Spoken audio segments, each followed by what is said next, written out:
check it out, we have another one. It is Firefly from the Hiya G.I. Joe action figure line. We will be deep diving into this figure in just a moment. As you can see, it is based off of the G.I. Joe Classified series. We'll flip this around. It's got some lovely pictures of lots of foreign language, a barcode, all sorts of things, social media to connect with Hiya toys.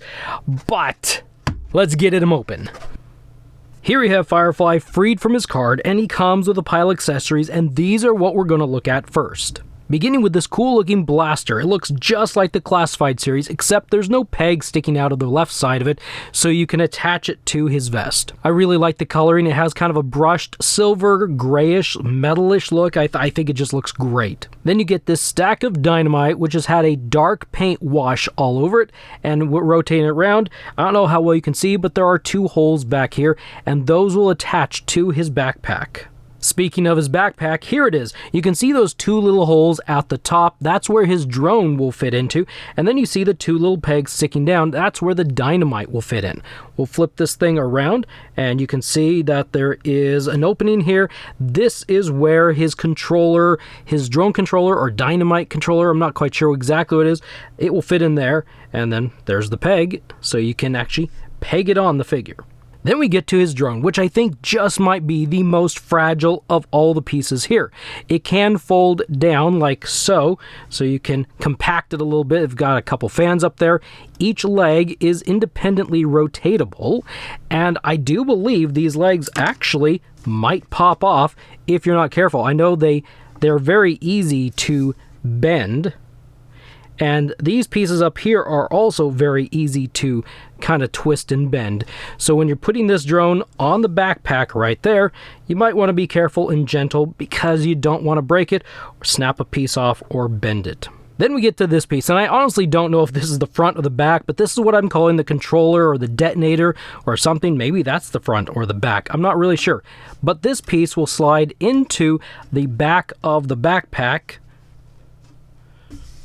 right there, and that's where it lives on the figure.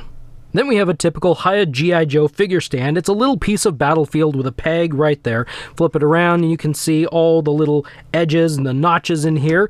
That's where these pieces come in right there. These are the things that will attach this figure stand to the other figures' figure stands, so you can create a larger battlefield for your figures. And finally, he comes with a couple hands. This is a right gripping hand and a left hand that's kind of open, and mine, I think, has a broken pinky. If you can see how it's bent backwards down there. I'm not sure if that's really meant that he's got a broken finger and that's how it's disfigured and how it looks, or if in packaging they just screwed mine up. I tend to think they just screwed mine up. And did you happen to notice something with all of these accessories?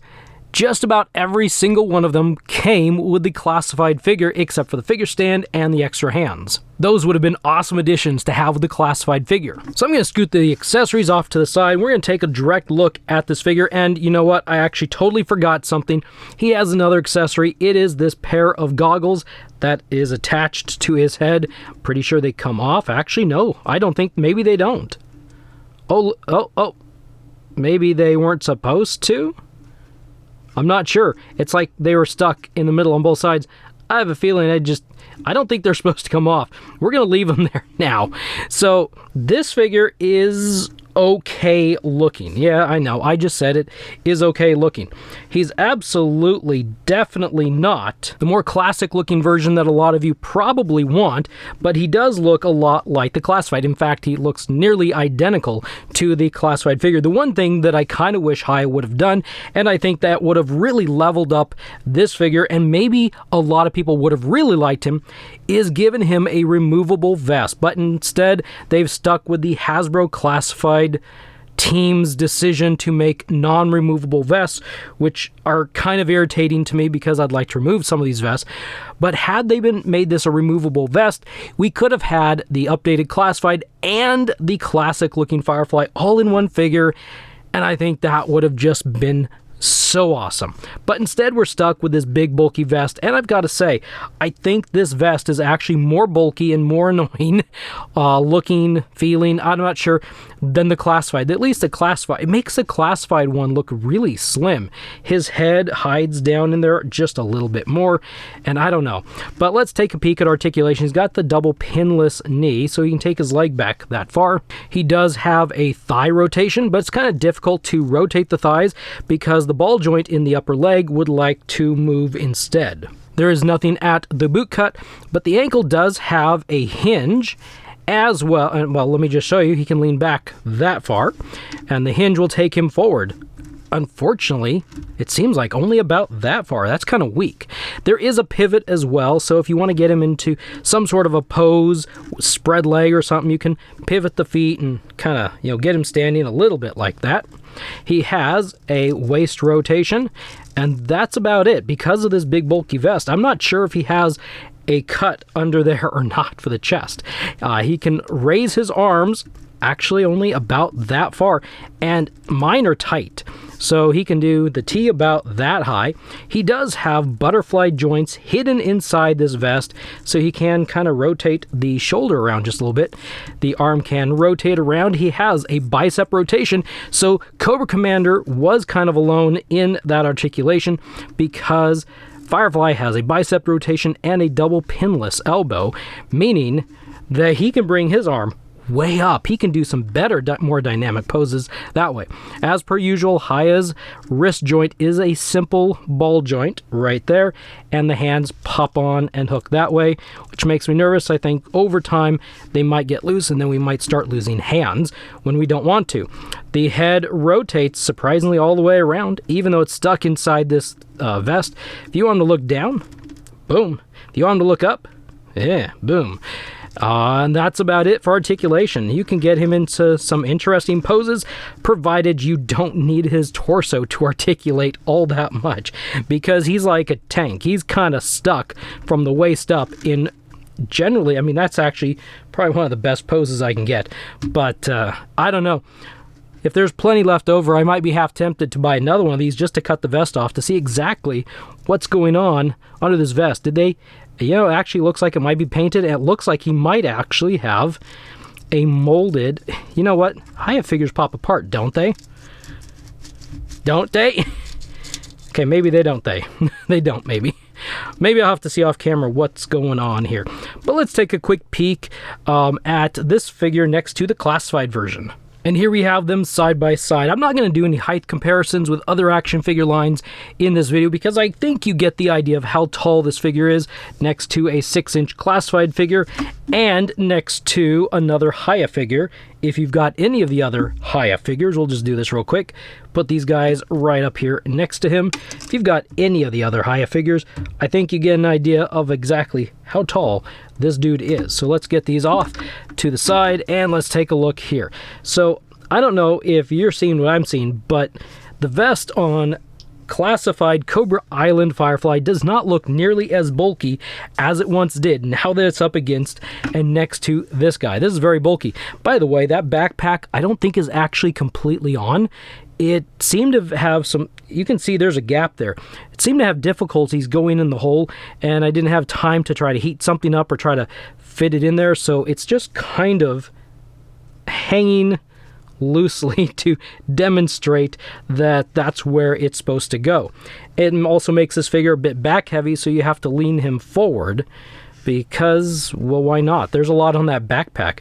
The classified figure at least doesn't have to be leaned forward in order to stand, even though he's got a ton of stuff. But as you can see, the backpack looks pretty much identical. You've got the same painted silver items, except for Hiya Firefly has some painted silver tabs there that classified Firefly doesn't. But other than that, pretty much it's identical. Now, I'll say that I think I might like the Hiya Firefly camo just a little bit better. I don't know why, but it looks more of a classic look than this light gray and dark gray, and maybe this is more realistic. I don't know. But I kind of like this standout camo pattern a little bit more than I do that one. As I stated before, the gun, there's this gun right there. You can see the peg sticking off, and that attaches. I thought that attached somewhere here on the vest. Maybe it doesn't. Maybe that's a weapon from a previous figure where it attached. Maybe like a Cobra Trooper or something. But this gun, as you can see, has no peg sticking there. The goggles on this guy actually come off, whereas I'm pretty confident now these goggles were not supposed to be pried off, and I pried them partially off, and I left them partially on. So until I know further, I'm going to be leaving those goggles on. As I said earlier, I think he stacks up really well next to the other Hiya G.I. Joe action figures. In fact, I think he might be just a little bit shorter than Cobra Commander, which is definitely shorter than Storm Shadow and Snake Eyes over there. It's a solid looking figure, and I didn't have any problems with the articulation. Nothing on this figure screamed, it's gonna break, as I articulated and moved it around. The only thing that I'm most concerned about is the backpack here on the back, because that post is extremely bendy, and trying to get it pushed in there, which I'm not sure if it's actually, I think the post might be a little bit too big for that hole, which then means if you push too hard, you just might break it. So don't force it. You know, really look at how you're sliding that thing in, because you might not want to force it in. You might not want to just push it in like you're used to, like the... There we go. Actually, let's real quick try Snake Eyes' if we undo it there. Snake Eyes' backpack. This is actually a great little experiment, real quick. On camera, as opposed to off camera. Let's see, because this is a much stronger post. Well, it slides right in. There's really no gap there at all. We can see this much better, this hole, so let's try and slide it in. Okay, this one slides in quite easily on Snake Eyes' back. Huh. Getting out, though. Did I mention it was fragile? Apparently the post just popped right out. So, yeah, that's exciting. Let's see. I'm going to have to use something much tougher. Oh, there we go. So, yeah, there's Firefly's backpack post right there. Oh, that's glued in there. I'm probably going to have to drop in some more glue. It's not going to go into anybody's back now until I have fixed that. So, as I said, be very gentle, be very careful when you try to put this backpack in. For one, it feels like it's going to bend and break, and two, well, apparently it might be extremely tight. So if you go to take it out, that post might still be in there, and in Firefly, it might be more difficult to take out. But anyway, I like the look of this figure. I'm enjoying this Hiya G.I. Joe line so much. It's just like a breath of fresh air in the 4-inch G.I. Joe action figure arena, and since Hasbro apparently is just not going to do it, then why not Hiya? I just wish these were easier to get. I wish we could get them in the US instead of having to order them and ship them internationally. That, I'll just say, sucks. But, you know, they are gettable. Get them at, I've been buying all my figures from cooltoysclub.com, and if you use my code McDowan, you can get 5% off of any regular priced items. So far, all the G.I. Joe figures are regular price, so use my code, go for that website, and get these figures while you can, because a few of them are selling out. Dusty is sold out, Stalker is sold out. Who knows when the others will start to sell out, but if you don't want to miss something, I'd say start in and start pre-ordering them now, because they are coming fast and furious, just like family. Anyway, I'll see you in the next one.